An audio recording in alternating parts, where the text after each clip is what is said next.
Hi, this is Dr. Bernstein with our September 2018 teleseminar. Thanks for listening in. Before we begin, I have to tell you a few things as usual. First, the answers I give to your questions are theoretical answers that might not apply to you. They're intended to be educational for the listeners at large. They might not be a precise answer to your question and might be totally incorrect when it comes to your history. I haven't examined you. I haven't heard your complete medical history and so on. So these are hypothetical answers that may or may not be correct. Before we begin, I want to point out one little thing. There have been a number of studies of the white coats that doctors wear around hospitals. And you may have noticed that I've been wearing a white coat. But there have been studies around the world demonstrating that these white coats, as well as men's ties, carry germs and spread them, and may be a reason for the high incidence of what are called iatrogenic infections in hospital settings. So doctors could well be spreading infection with their white coats, and in protest, I've shortened the sleeves on my white coat, which you may be able to see now, and I've eliminated the tie. So no more ties, no more long sleeves, and I'm hoping that the medical schools, which have been handing out these white coats to students every year at about this time, will switch to short sleeve white coats and will prohibit ties. Okay, now we'll get down with the first question. Type 2 diabetes for more than 15 years, now 66 years old.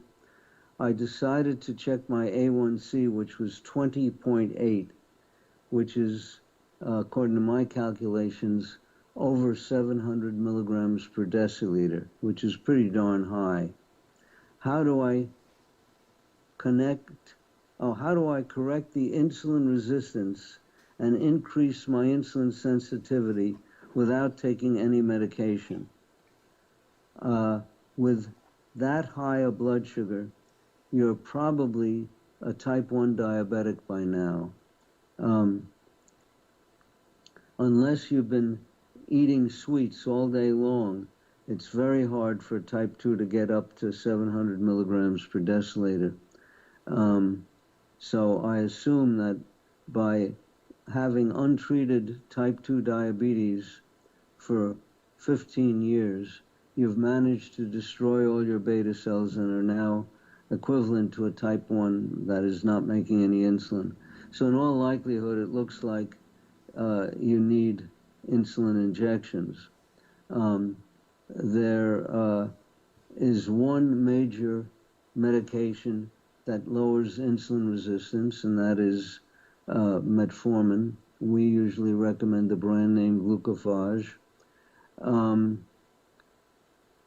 Are there any other substances that are not approved by the FDA for treating insulin?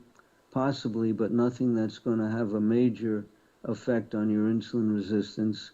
Of course, weight loss, very low carbohydrate diet, and daily strenuous exercise might lower your insulin resistance, but it looks like to me like you need insulin. If I were walking around with blood sugars of 700 milligrams per deciliter, I'd be in a stupor.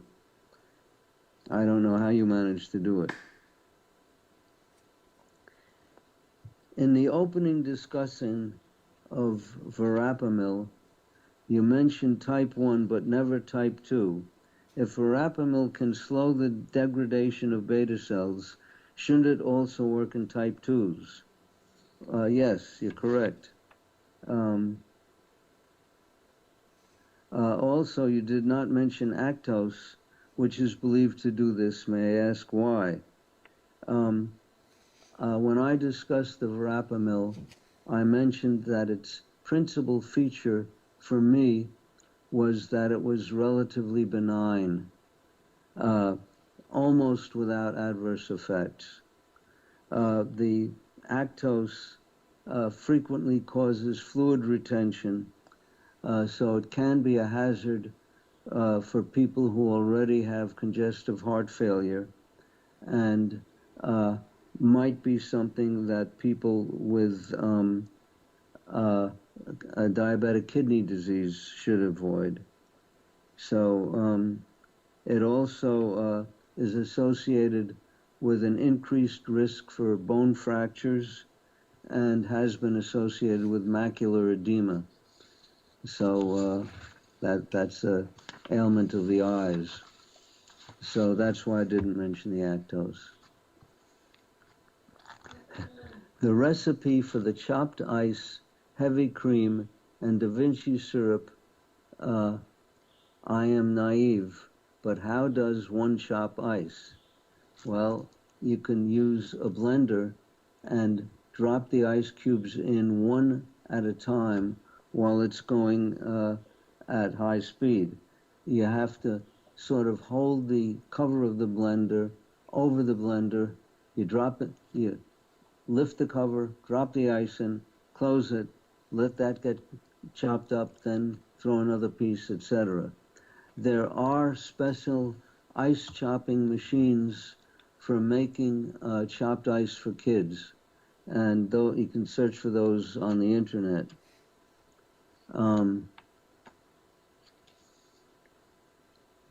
I was diagnosed at age 8. I'm now 44 years old. I have areas of lipohypertrophy on my stomach and inner thighs. I have gotten cool sculpting consultations to get rid of it, but every doctor is recommending liposuction for my stomach. What are your thoughts? Well, first of all, I would advise everybody not to inject on their inner thighs. There are a lot of blood vessels there and also a lot of nerves there. It's not an appropriate place to inject insulin unless you're very fat. If you're very obese, I guess you can inject there, but not for slim people. As far as the lipoatrophy goes, I guess you want it removed for cosmetic reasons. One thing that seems to work but takes a long time is to eat a very low carbohydrate diet, have normal blood sugars, low insulin resistance because you've lost a lot of weight, and then you're injecting much smaller doses of insulin and not encouraging the increase of fat at the injection sites. I don't know anything but about cool sculpting. I think I read somewhere that it doesn't work. Liposuction might work. The other alternative is to wait a long time with very low doses of insulin, and certainly not to inject on your inner thighs.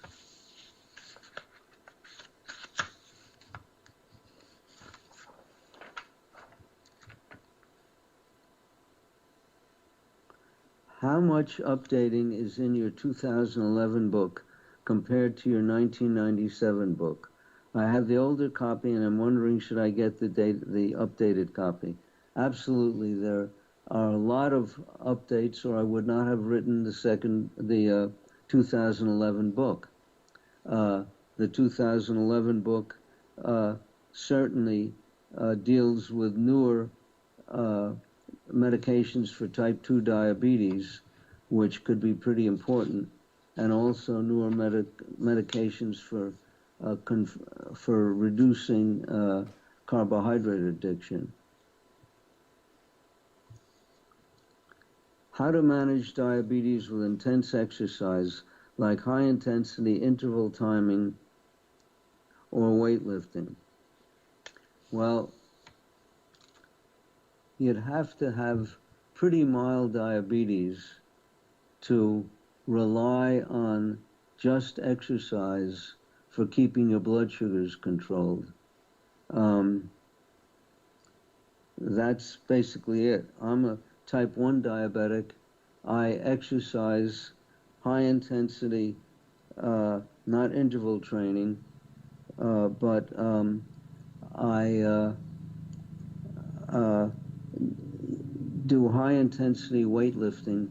I use a system described in my book, which is called the slow burn, and it's described in my book, so you could find it there. I also do high heart rate exercise, where I use an elliptical machine to get my heart rate above my theoretical maximum. Theoretical maximum right now I think is 158 beats per minute, and I get it up to 160. I can't stay there very long because it's uncomfortable, but I believe that this keeps the arteries pretty clear. Again, it doesn't make control of my diabetes easier. It makes it more difficult because I have to take glucose while I'm exercising to keep from dropping too low. But I inject insulin. If you're a type 2 diabetic and not on insulin, it might help a little bit with your blood sugars.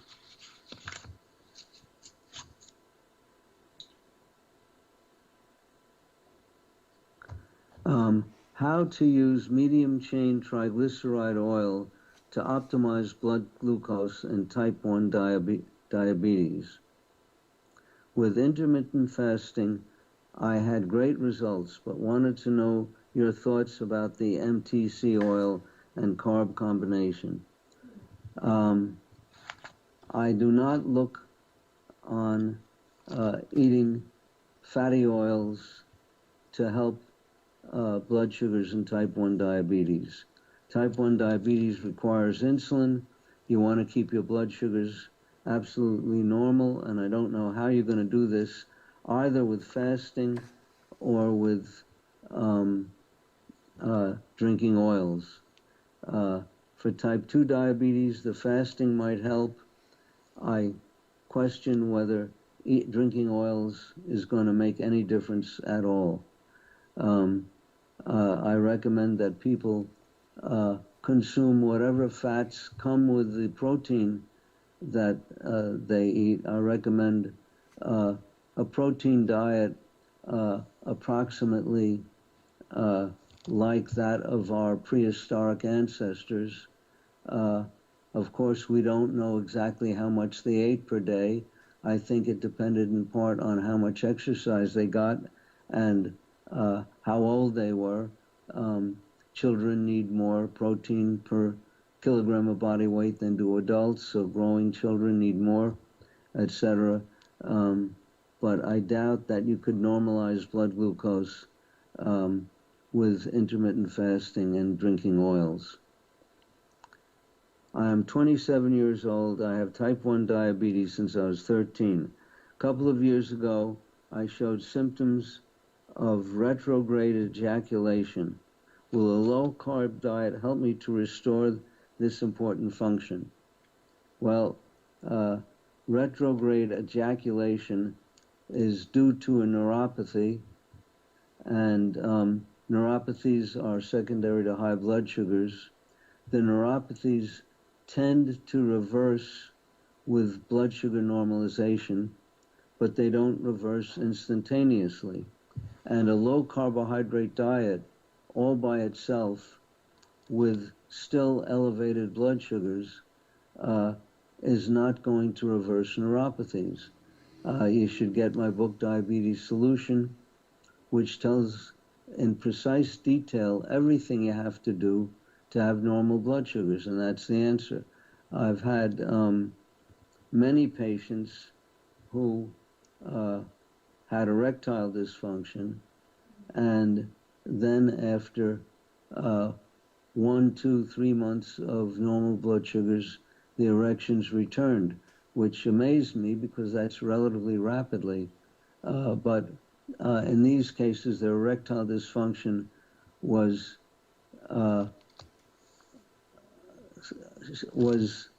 not total.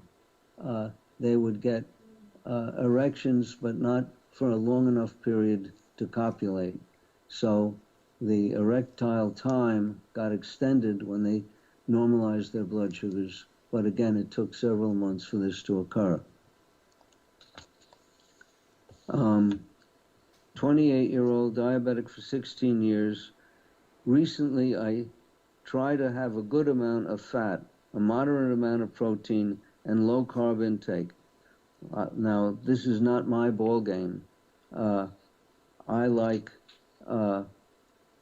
not going after fat, not drinking oils, not deliberately eating chunks of fat. It serves no purpose. I do think that people in our society do not get enough protein, and this may be very true of people with diabetes. My sugar levels are under control now and had to reduce my daily insulin dose, but I am wary of this high-fat diet since I don't have natural pancreatic enzymes and only take it via tablet. That she's taking enzymes by tablet. So she certainly shouldn't be loading up on fats. This diet has helped control my diabetes, but considering my insufficiency of enzymes, should I continue this diet, or should I just increase the number of these enzyme tablets and continue with the diet? I would say that do what I do. I don't deliberately go after fat. I eat protein from many sources, and most of these sources have fat along with the protein.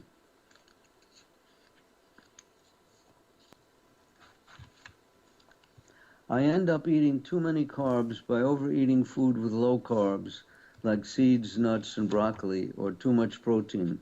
What can I do to feel full without overeating otherwise healthy foods on your food list? Well, again, you've seen the food list, so you've read the book, and the book goes into a means for appetite suppression, and some of the things we recommend are GLP-1 agonists like Victoza, Byetta, and amylin, Simlin, and we tell you how to use these. And if they don't work, I think we may also go into low-dose naltrexone, which fights the endogenous opioids created by overeating, so that you won't get pleasure out of overeating. So give it a try, look at the book and see what we recommend. I am a type 2 diabetic. The thing I'm most worried about in a low carbohydrate diet is hypoglycemia. Is my worry rational? Well, again, look at the book. If you're not taking insulin or sulfonylureas, the chances are that you don't have to worry about hypoglycemia.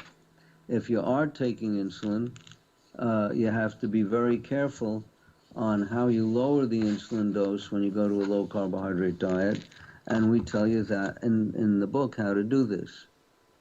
I'm a type 2 patient and suffer from the dawn phenomenon.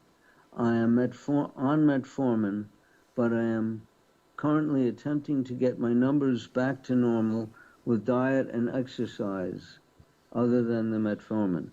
I exercise every morning to pull down the excess glucose numbers, and it does by 20 to 25 points. What other natural techniques can I use to keep the glucose numbers down all night? The most natural thing you could do is to replace the natural insulin that you're missing by injection. So that's something that you should look into. Another reason to read the book. I am on an insulin pump and have been diabetic for 22 years.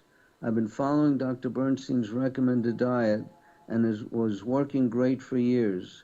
Then I started having trouble with blood sugars.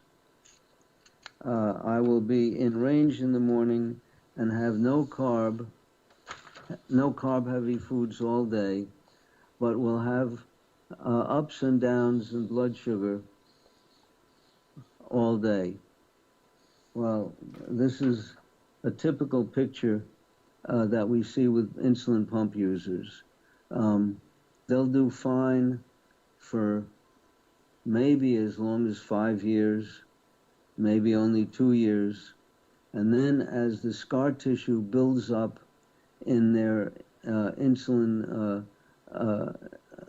injection site, the absorption of the insulin becomes unpredictable, and you cannot predict how much insulin you're going to absorb from one bolus to the next. And that's why I point this out in my book. So read the book. I find the portions for vegetables in your diabetes diet book awkward to use. Can you convert them to ounces? I'm supposed to sit here in front of the microphone telling you product by product how many ounces in each recipe. What you could do is make a recipe based upon the volume measures that we give you in the book, and if you like that recipe, then weigh the amounts, and I assume that you're looking for weight ounces as opposed to volumetric ounces. So you can, by trial and error, weigh each recipe that you like.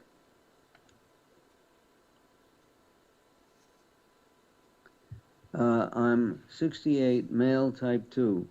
My question is about insulin and weight gain. My weight is slowly going up, about 5 pounds over the last 2 to 3 years. I think that's because I'm taking the insulin to manage sugar levels.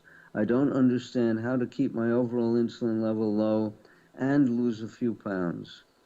Again, same thing over and over. Read the book, follow the low carbohydrate diet recommended in the book, and you'll need less insulin. And that will enable you to lose weight more readily.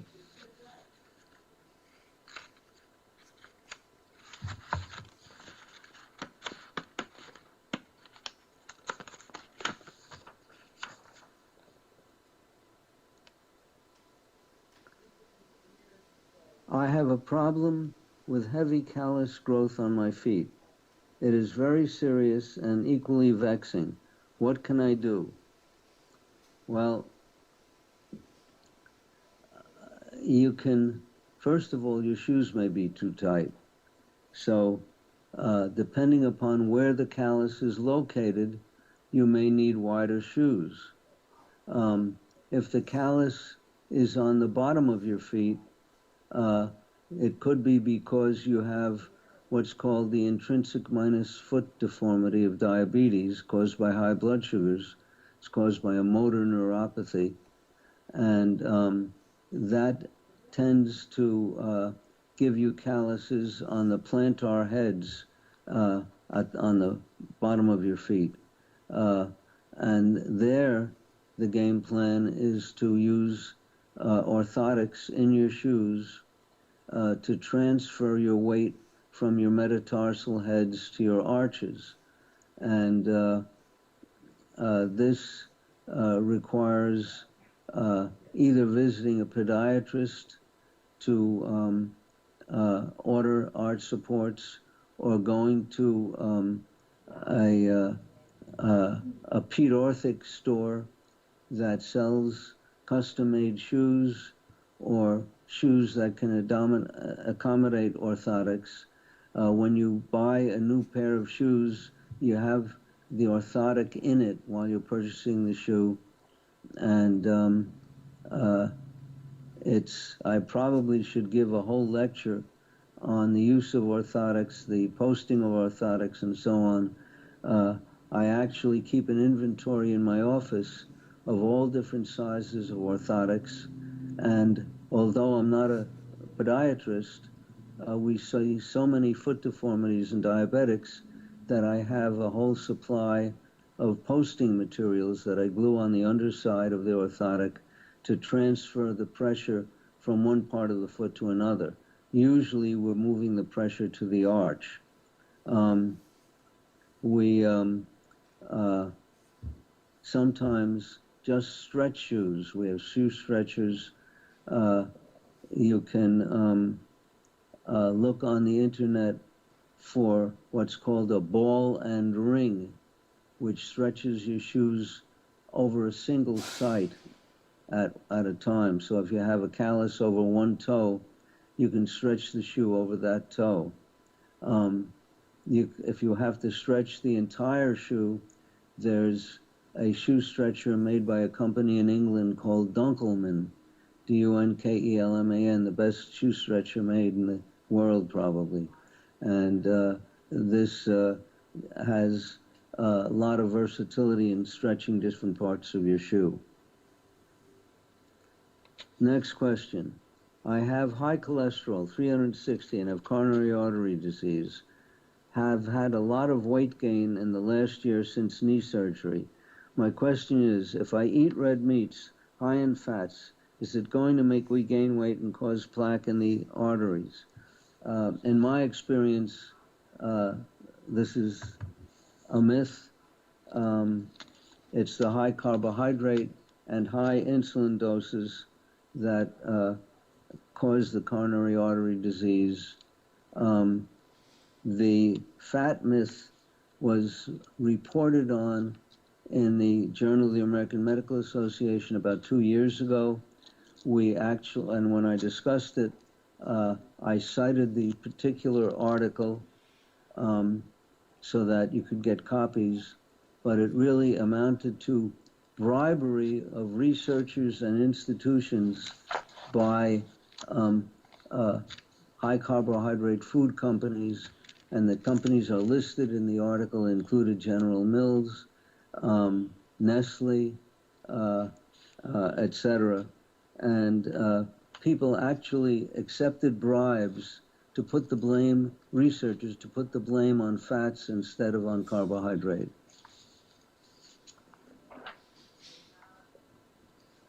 I have neuropathy in both my feet and hands. Neuropathy in feet caused by type 2 diabetes, but neuropathy in hands caused by a topical cream prescribed by a doctor. Have had carpal tunnel surgery and laser treatments without any relief. I've been reading about electrostimulation that's said to help relieve symptoms of neuropathy. Do you know anything about this, and what do you think it would help? Electrostimulation is called TENS, T-E-N-S, and it's meant to relieve certain types of pain, usually musculoskeletal pain. I question whether it will relieve neuropathic pain, and I doubt that it will cure neuropathies. What does cure neuropathies in diabetic neuropathies, is normal blood sugars. In a normal young person, let's say a 21-year-old person without diabetes, injured nerves regrow at the rate of 1 millimeter per day. In older people who have high blood sugars, they might not regrow at all. But once you normalize blood sugar, they do regrow, maybe at a slower rate than in a young person. But if you keep the blood sugars absolutely normal, for an extended period, neuropathies caused by high blood sugars do reverse. The TENS, in my experience, does not reverse diabetic neuropathy.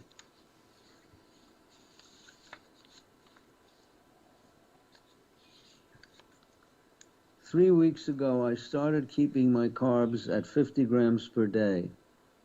I have been at 30 grams the last 2 days and not used any bolus insulin doses and reduced my basal insulin from 52 units to 30 units at bedtime. Using 30 units has me at 90 to 100 in the morning. Can I live only using my basal dose if I continue with low-carb eating plan? Can I possibly get to where I could stop the basal dose? My BG is averaging 111 milligrams per deciliter daily. Well, first of all, 30 units of basal insulin is a high dose and suggests to me that you may be overweight and therefore insulin resistant. So one thing that might be appropriate is losing weight. I would think that going below 30 grams per day of carbohydrate would also help both with the weight loss, and with the blood sugars. You may need relatively little insulin, and I'd suggest that you read the book and follow the step-by-step guidelines in my book, Diabetes Solution, of how to adjust insulin doses.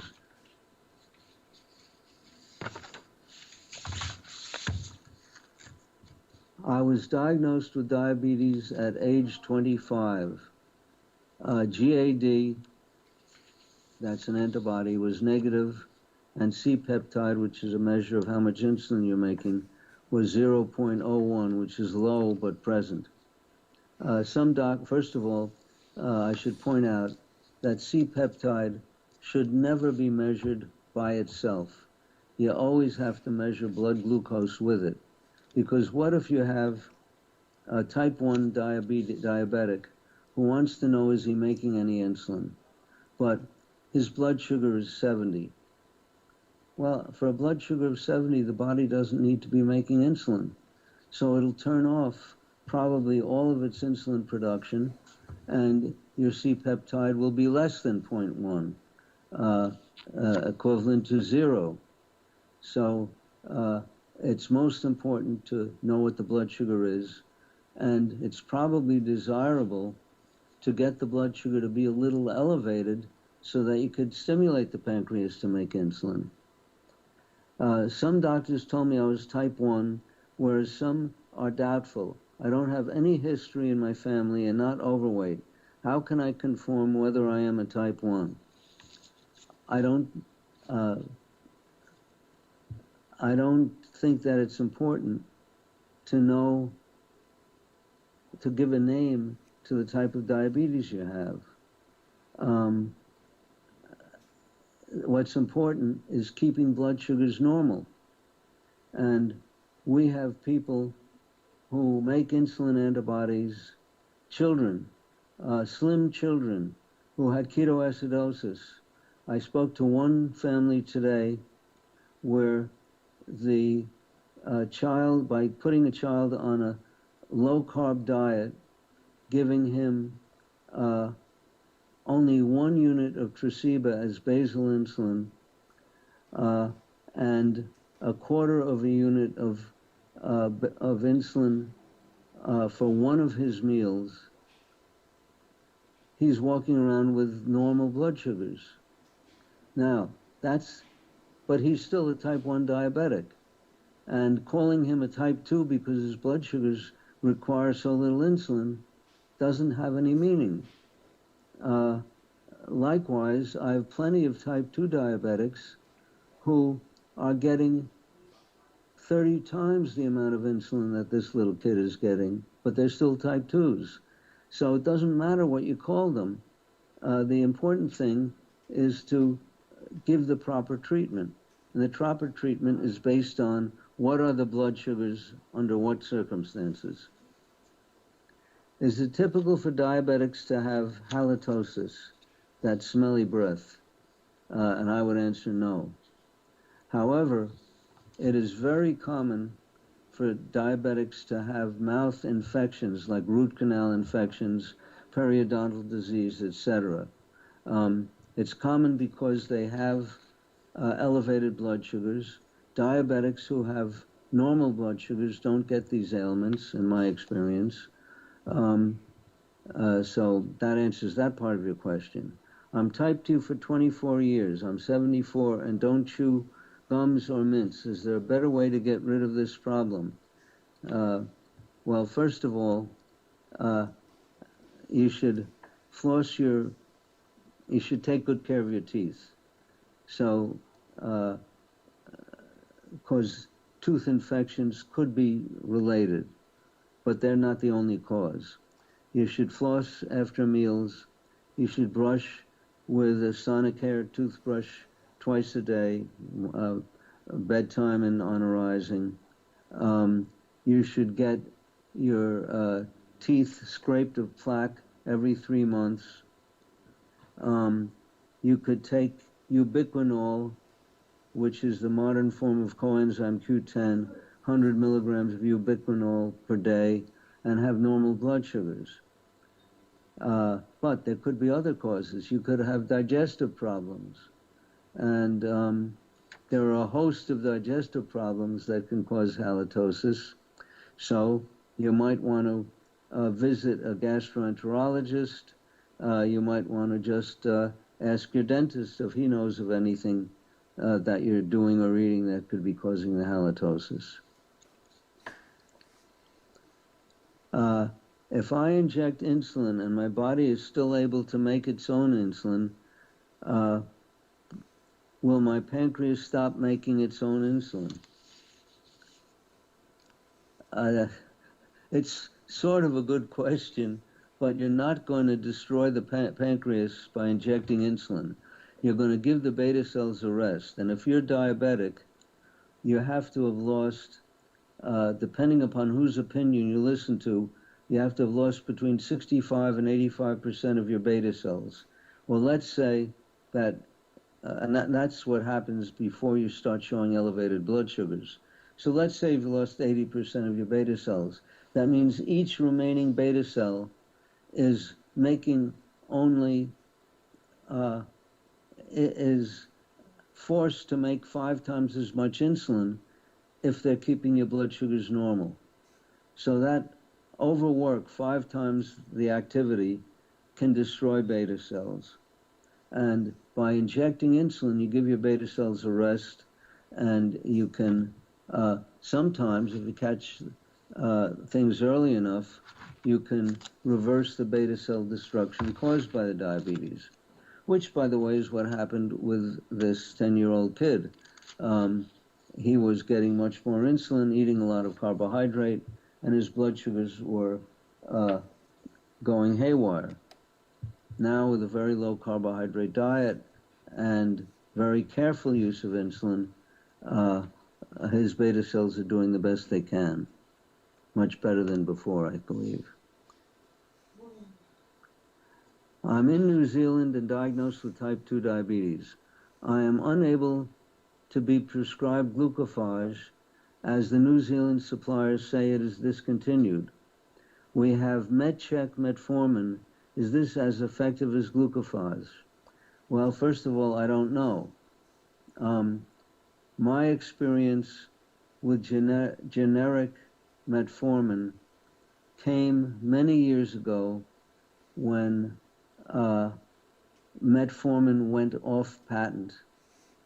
And all of a sudden, I started getting phone calls from my patients around the world, or certainly around the USA, because their insurers were telling them you could save a lot of money by using the generic. So they got their local doctors to switch them to generic metformin, and now their blood sugars were sky high, and they're calling me. So That was my experience. Have generic manufacturers improved their product? I have no idea. If there's no incentive to improve it, no one's complaining. No one knows the difference because they're not following blood sugars carefully. They're probably doing the same thing they were doing before, but I just don't know. It should be possible to get glucophage from other countries.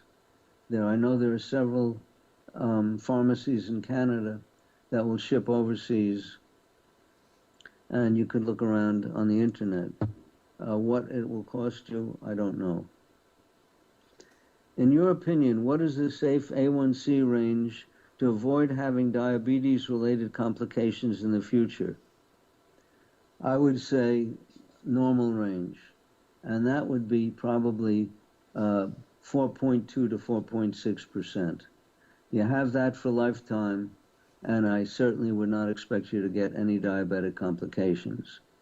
Now, it happens that, as I explained on a prior video, that the A1C recommendations used by the American Diabetes Association and their formulas for converting A1C to average blood sugar are erroneous. I went into the story on a prior video of how this became erroneous.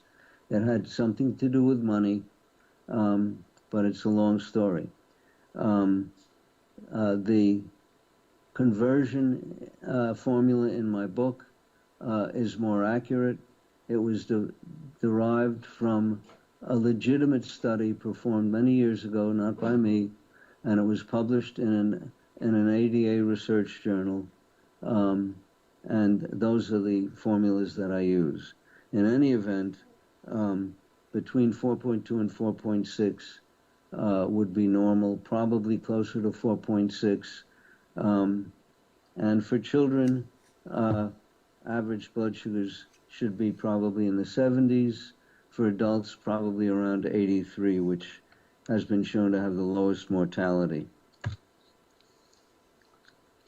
Is type 1 diabetes possible to get rid of or switch from insulin to pills? If it were possible, people would not need my book.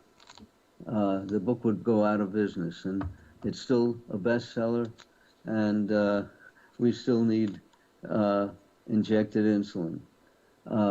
There is inhalable insulin on the market, but it cannot give precise dosing that you need if you're a type 1 diabetic. Is one slice of Arnold's oat nut bread bad to eat with peanut butter on it? Well, I looked it up. It has 21 grams of carbohydrate. So it's bad to eat without peanut butter, just as it's even worse to eat with peanut butter.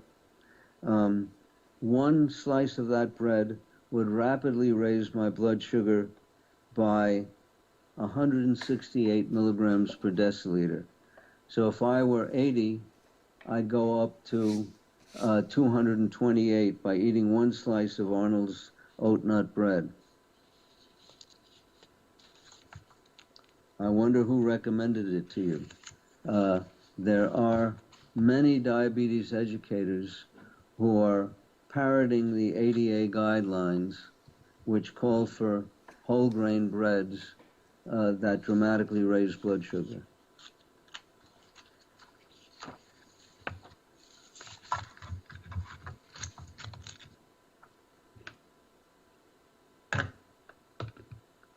Looking for insights to reduce volume of insulin used by our 16-year-old who was diagnosed type 1 last year. Doctors just keep telling her to eat more carbs to avoid exercise-induced lows. Well, here's another person who should be reading my book.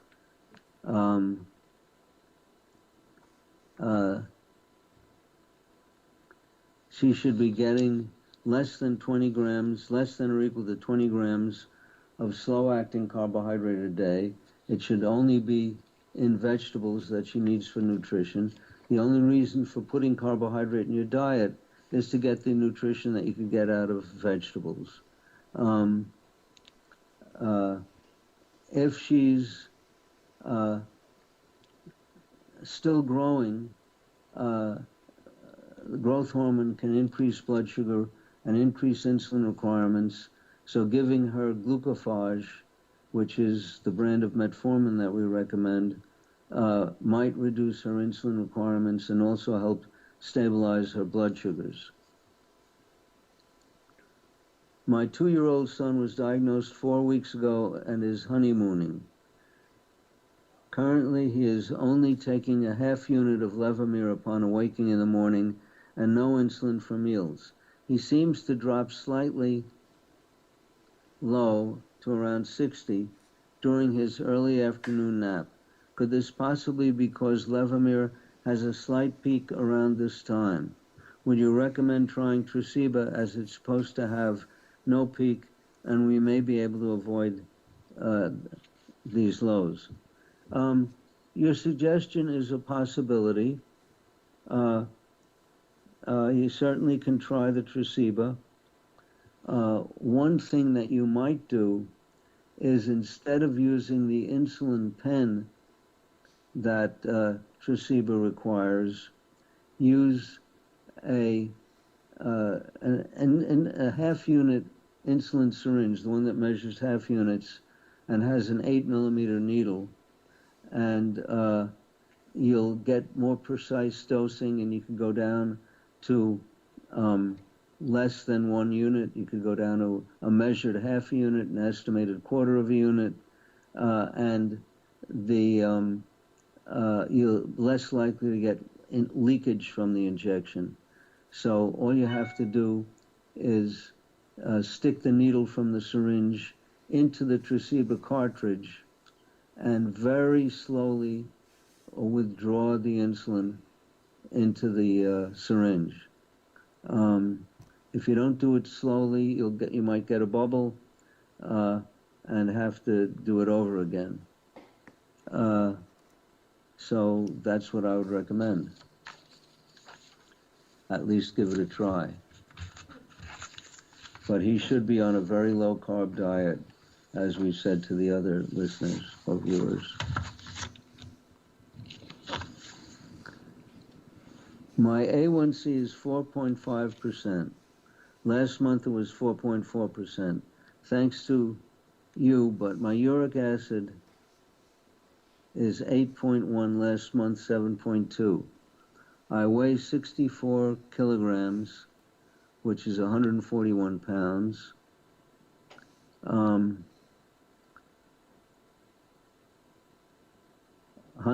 28 years old, drink 2 liters of fluid daily, and that would be about 2 quarts. Type 1 diabetic, have not had gout attack yet. What's your suggestion? Well, first of all, for someone your size, 2 liters of water a day is a bit too little, and especially if you're in a warm climate. So I would up to 2.5 to 3 liters a day and see what happens to your uric acid. You should avoid organ meats, which tend to raise uric acid levels. And you might want to visit a rheumatologist who's familiar with gout, even though you haven't had symptoms of gout yet.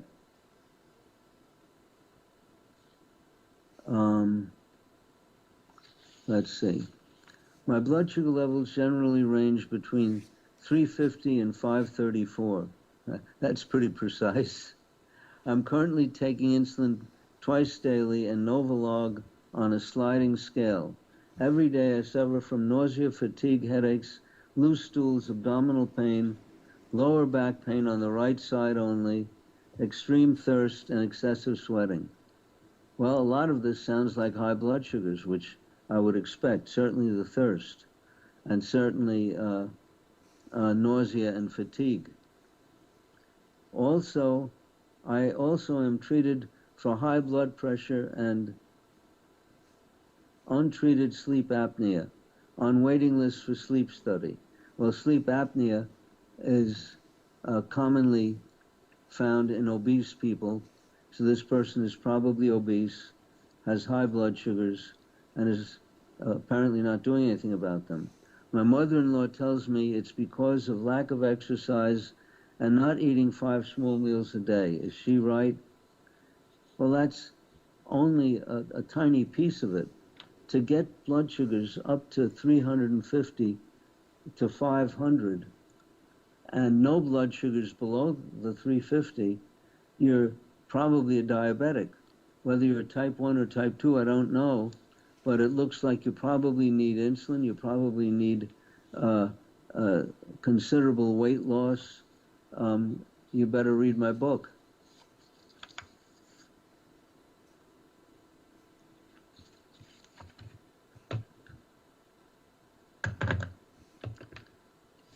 My daughter is 22 and just diagnosed diabetic. She currently weighs 100 pounds, down from 118 4 months ago. Serum glucose was 450. That would certainly be type 1.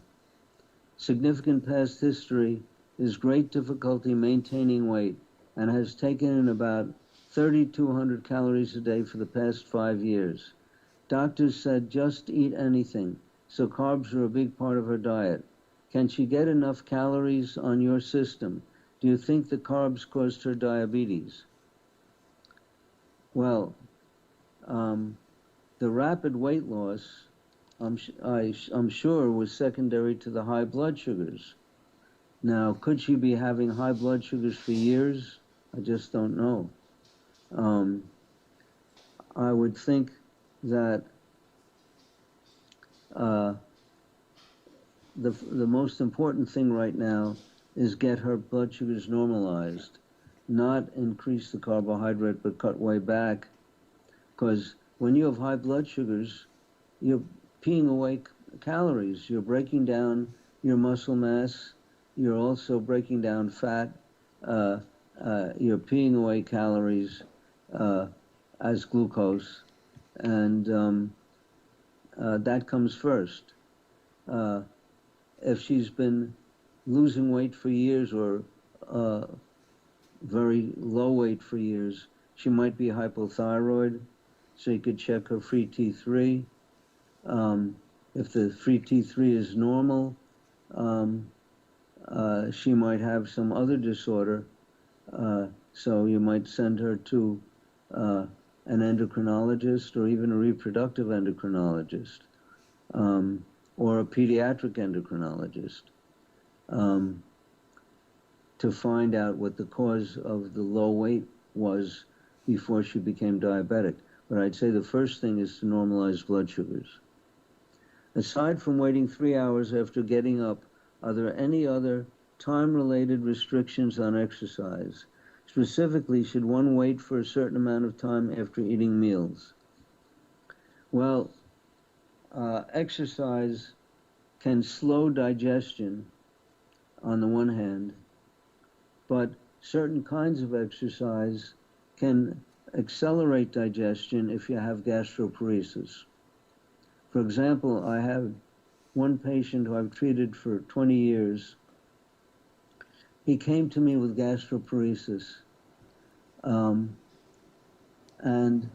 the only treatment it needed was for him to walk after meals. So when he would walk after dinner, and it was only, not after all meals, just after dinner. Digestion is always slowest at dinner.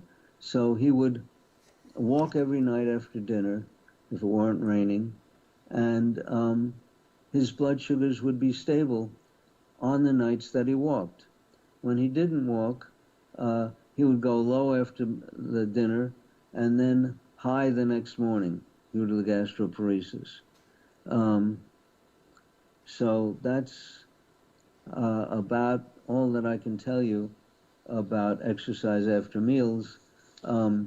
If you're feeling full, it probably, and you do not have gastroparesis, it probably is not a smart thing to exercise. You'll be more comfortable if you wait until you've digested the meal.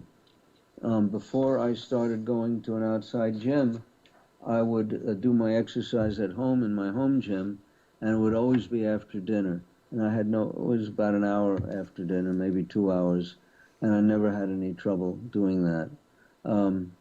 I do my cardiac exercise at home on an elliptical machine, and I do that about an hour and a half after dinner. Don't have any problem with it. I recently started your diet and have lost significant cardio performance, which is unusual.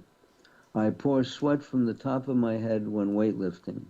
My calves have shrunk and feel tight and heavy. My heart pounds at night and I have heavy eye bags when I wake up in the morning.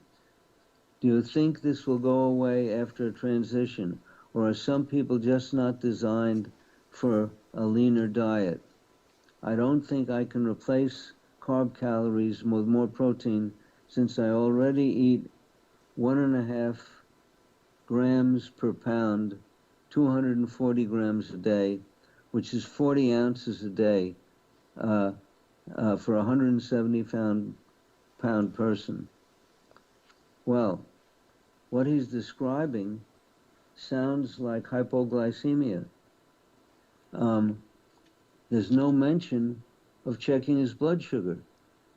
So I would think that the first thing he should be doing is looking at his blood sugars. It could be that he's not a diabetic, and with all the exercise and a low-carb diet, is going too low. Reactive hypoglycemia is, for many, a precursor of diabetes. So that blood sugar should certainly be investigated. Also, he might want to check his thyroid function, check his free T3. Perhaps his thyroid is too high. That's all I can think of right now.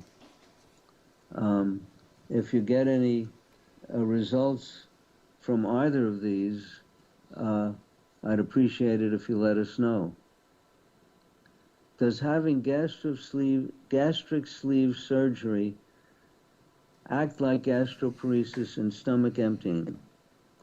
Well, it depends on the location of the sleeve to determine how close to gastroparesis it is. The closer it is to the bottom of the stomach, to the lower, to the pylorus at the bottom of the stomach, the closer the symptoms will be to that of gastroparesis.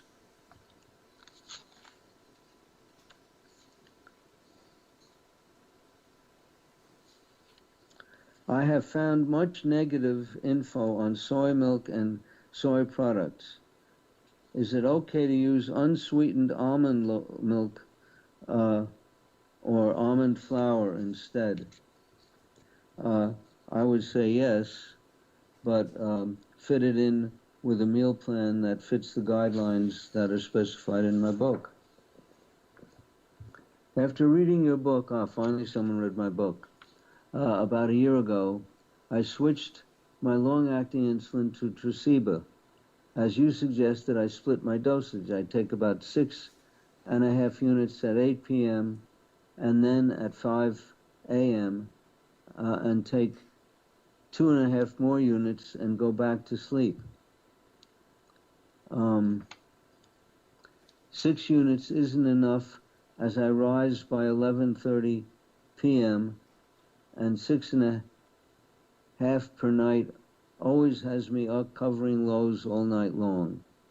Well, first of all, in my book, I do not recommend that you have the Tresiba at 8 p.m. and 5 a.m. I usually suggest that everyone take their evening trasiba at bedtime. So that's the first thing you might want to do. If you go to bed at 11:30 at night, that would be the time to experimentally try the trasiba and see what happens. So I would take it, say, at 11:30 p.m. and 4 a.m. See what happens. Can certain medications taken for heart disease cause high blood sugar levels? Yes. Statins and certain diuretics can increase blood sugar. There is a section in my book, an appendix, that lists drugs that raise blood sugar. And these, the statins and the diuretics may be listed therein.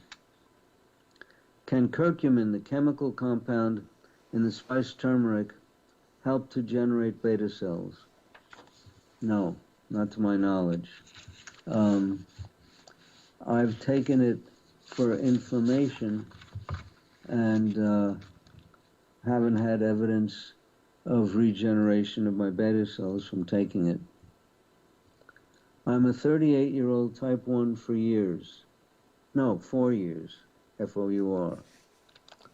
I'm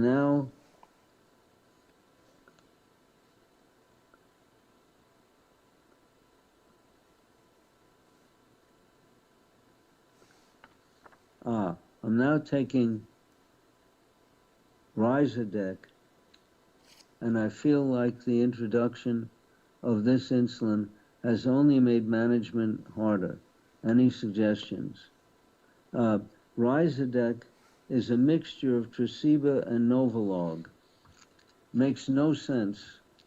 It's one of these concoctions that industry does to be able to get a new patent.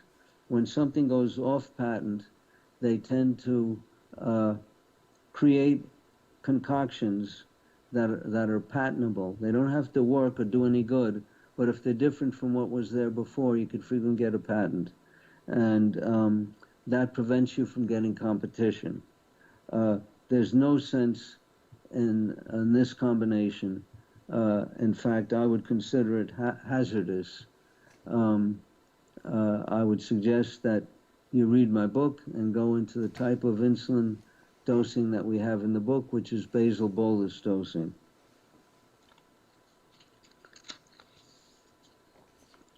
Since the age of 16, my periods have been irregular. Right away, I think of polycystic ovarian syndrome. I so deeply feel I was hastily pushed onto insulin without adequate focus and attention given to first managing the sex hormone imbalances and the polycystic symptoms causing much of the insulin resistance. Is this possible? Yeah, it certainly is possible.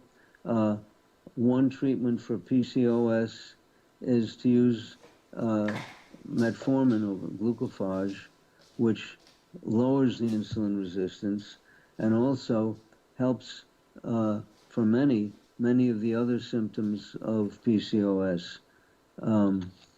What we usually would do is give glucophage XR, D-pentatol, low carbohydrate diet, weight loss if you're overweight, and then if you're still if your blood sugars are elevated, you take insulin. Do you have suggestions on how to eliminate the resistance to insulin? Yeah, we said that over and over. Glucophage, and also, most importantly, is weight loss. Exercise also helps. Well, we've reached the end of this edition of Dr. Bernstein's Diabetes University. We'll see you next month, October 31st, Wednesday. We'll be looking for you then. Thank you.